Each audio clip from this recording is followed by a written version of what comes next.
War 2 versus ধূমকেতু, এই দুটো মুভির বক্স অফিস কালেকশন নিয়ে যদি কথা বলি তাহলে হয়তো কম বেশি আপনারা সকলেই জেনে গেছেন যে ওয়ার 2 মুভিটা পুরোপুরি সুপার ফ্লপ হতে চলেছে। কারণ বাংলার বক্স অফিসে যেমন টিকতে পারেনি দেবদার কাছে, ঠিক তেমনটাই কিন্তু ওয়ার্ল্ড ওয়াইড মার্কেটও সেই অবস্থা মুভিটার।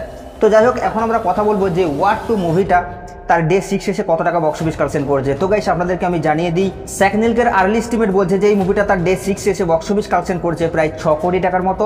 এবং টোটাল যদি মুভিটার world wide box office collection বলি 6 দিনে, তাহলে মুভিটা 6 দিনে ওয়ার্ল্ড ওয়াইড থেকে বক্স অফিস কালেকশন করছে 300 কোটি 50 লক্ষ টাকা।